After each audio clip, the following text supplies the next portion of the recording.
Welcome back to AI Citizenship for Clinicians. This next module is on prompt engineering. So the goals for today are to describe different options for interacting with large language models, or LLMs, to learn and practice prompting strategies for effectively steering model outputs, and to discuss best practices for prompting LLMs responsibly. So before getting into the strategies, recall that at its core, a language model is designed to predict the next word given some prior input text. But several stages of development go into making these next word predictors into the tools we have access to today. So first, the model is trained on next word prediction using massive collections of unlabeled text. A good portion of this is scraped from the internet. Training data at this stage can be on the scale of trillions of words. Next, models are aligned to user preferences, and this can include differentiating preferred versus less preferred responses that have been labeled. For example, chatbots are tuned to obey user instructions and answer questions. After this, further specialization can be done to adapt general models to more specific downstream tasks, for example, medical question answering. And at the user level, we can interact with them by providing our own instructions and examples of our inputs and outputs wanted. So how can you interact with an LLM? So a popular way to do this is through a chat interface online, such as ChatGPT. Alternatively, if you'd like to send larger volumes of queries, one can consider using an API to access models programmatically. So if repeating a task multiple times over time or using responses for research, it can be a good idea to use an API to get some baseline performance metric on your task and to record your results with the model version used and the date that you accessed it. So now jumping into the main content of this module, prompt engineering is the process of designing, refining, and structuring prompts given to an LLM to optimize their responses. So you might want to learn some of these strategies because effective prompting can help you steer responses to your desired output efficiently and intuitively. Now, note that a prompt typically has two parts. The first is the system prompt, and this is a set of more general instructions meant to set the desired tone or approach that a model should use for the interaction. The next part is the user prompt, and this will be the input or the query that we provide to a language model, such as asking it to perform a specific task, generate a response, or provide information. Several chat interfaces already have a hidden system prompt, and this is meant to guide the answers towards a specific tone. However, these can be updated depending on your use case. Now, we'll go over 10 tips for effectively prompting language models. So a quick word of caution, the following strategies are not exhaustive as new models are constantly being released. The goal here is rather to provide a broad intuition about how to effectively interact with models and how this is influenced by models' development processes. Now, if you'd like to follow along with the rest of the tutorial, here are some options for LLM chat interfaces. So the most convenient option is to use an available one online, such as ChatGPT, Claude, or Gemini. Alternatively, you might be interested in downloading an open source model onto your local computer for offline use. For example, Meta's Llama models. This can be good if you're concerned about data privacy and don't mind some extra setup steps. Lastly, you can also use an API as mentioned earlier. However, this is not required for the tutorial. So now jumping into strategies, the first tip we'll talk about is providing clear and explicit instructions. You may want to imagine you're communicating with a new team member that needs to be guided through a task for the first time. In this case, you'd want to clearly define the task and also specify the desired inputs and outputs. So the next tip we'll talk about is telling the model to adopt a persona before responding. This strategy can be used to tailor model responses to match the characteristics or tone of a defined role or entity. This can enhance the usefulness and relevance of responses by framing the LLM's behavior within certain constraints or expectations. Now, take a minute to copy the simulated patient case on the screen and open up your preferred chat interface. Using the previous slide, we'll craft several prompts that instruct the model to adopt different expert personas when answering the question on the screen. So for us, we'll try prompting the model from the viewpoint of a primary care physician, a cardiologist, and an oncologist, and see how the responses compare. So just as a reminder, you'll want to do this by adding the preferred persona, as well as the question, followed by the input patient case. So go ahead and give this a try and see what you find. Now, of course, exact responses will depend on the exact model, though for us, we see that the oncologist reports weight loss as the biggest concern, the cardiologist reports hypertension, and the primary care physician reports cough. So in this example, we saw how model responses were affected by both the change in persona and its prior knowledge acquired during training about different medical specialties. So I hope this illustrates the importance of understanding how a prompt style and training procedure influence the model's output.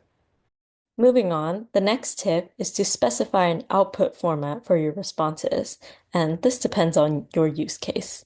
But particularly when collecting larger volumes of outputs, prompting the model to structure responses as CSV or JSON format can make results easier to parse and ready to integrate into workflows.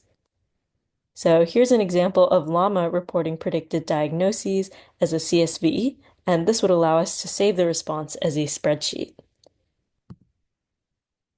Moving on to tip number 4, you might want to provide examples of valid inputs and outputs and append them to your prompt. Providing the model with examples of desired behaviors can be helpful for generating the correct answer while adhering to your specific preferred output style. Tip number 5 is to begin the model's response yourself within the prompt. This can help prime the model to continue your response in a similar tone and format to the beginning. So here's an example where we provide the subjective and objective of a clinical note and simply ask the model to fill in the assessment portion. Tip number 6 is particularly relevant for more complex reasoning tasks and involves asking the model to think out loud or step by step. This is sometimes referred to as chain of thought prompting. So recall that a language model is a next word predictor, so each generated word is conditioned on both the prompt and what has already been outputted so far. Thus, this technique allows the model to use both the user input and its previous explanation to generate a final answer. Note that some models are more specialized for these types of reasoning tasks and automatically produce these chains of reasoning, even if not in the prompt. OpenAI's O1 model is an example of this. Now, in a different vein, tip number 7 is to allow the model to abstain from answering altogether. So, if you recall from earlier, LLMs, particularly those used as chatbots, are explicitly trained to follow instructions and answer questions. And because of this, they're known to sometimes make up claims that are not true or unjustified for the sake of answering a question. One approach to address these hallucinations is to allow the model to not answer at all if it is unsure. So now, using the same patient case as earlier, we can try out the past 2 prompting strategies that we've talked about. First, you can prompt the language model to provide a single diagnosis, given the patient case, with no explanation. And the next one, you can ask for a diagnosis and an explanation for the choice. And in the third variation, you might want to allow the model to respond with none present if no diagnosis is life-threatening. So go ahead and try these out and see how responses might vary. Moving on to tip number 8, when telling the model not to do something, it's good to provide an exact alternative. By telling the model what not to do, it may become unsure of what the desired behavior is. Providing this alternative helps clarify any ambiguities. Tip number 9 is to experiment with the order of information in your prompts. Changing the location of relevant information may affect the ability of a model to answer a question based on a passage. One study, as shown on the right, looked at how well GPT 3.5 could use information found in different sections of a prompt to answer a question. When information needed to answer the question was at the beginning or the end of the prompt, the model did better than when the answer was buried in the middle. This might be something helpful to try if you're not getting the answers that you'd like. Now, the final tip in this section is to tailor your prompt formatting. So different language models may respond better to different types of prompts, and adapting your format and structure to match the style that an LLM was trained on can improve performance. You'll want to read each LLM's user guide for model-specific prompting strategies, such as using XML tags. So now here's a quick mnemonic to remember all the strategies that we talked about today. Now these next few tips go into some more advanced prompting strategies. So this one here deals with more complex, perhaps multi-step tasks. So in this case, it can be useful to split a larger task into simpler subtasks, then use multiple queries to the language model to handle each. So as you can see in the example, first the question was split into sub-questions, then each of these sub-questions were solved sequentially. The next tip here deals with handling inconsistent outputs. So since model outputs are not deterministic, you might notice different responses generated for the same prompt. Thus, if you're trying to get a reliable estimate of a model's performance on a task or answer to a question, you may want to ask the same prompt multiple times, then take the majority result as the final answer. This is called self-consistency prompting. Note that if you're using an API, you might also want to control the extent of a model's non-determinism using something called a temperature setting. This next tip here deals with breaking up particularly long inputs.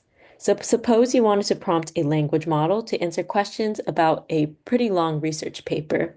Your prompt might look like your question followed by the text of the research paper. However, you might consider splitting your text into smaller chunks, then performing your task separately on each.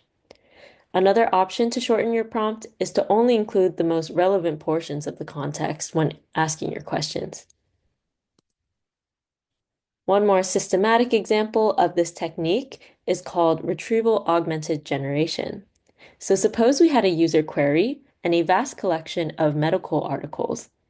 A retrieval augmented system would first retrieve passages most relevant to the query, then feed both the query and the retrieved passages to the model to generate a final response.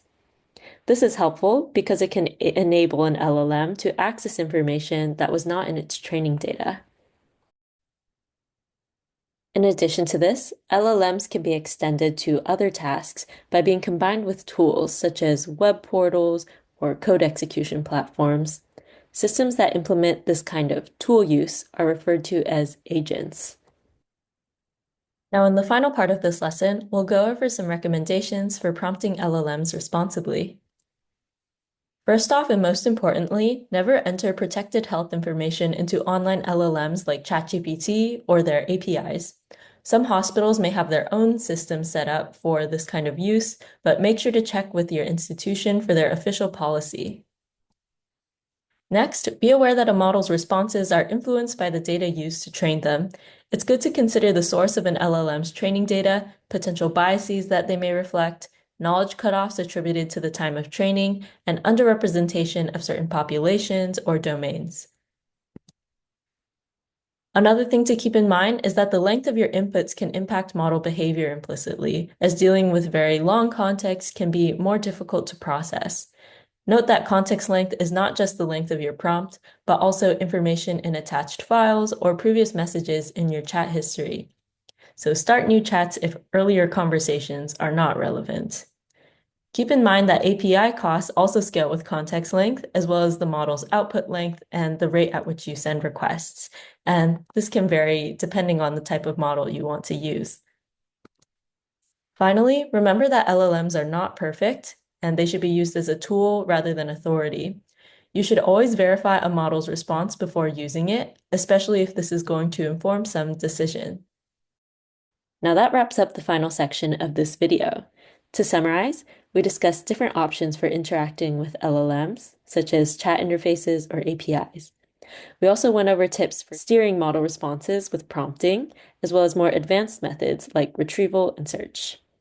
Finally, we discussed responsible LLM use, such as never entering PHI into online interfaces and verifying outputs before use. This concludes today's module. Thanks for following along and happy prompting.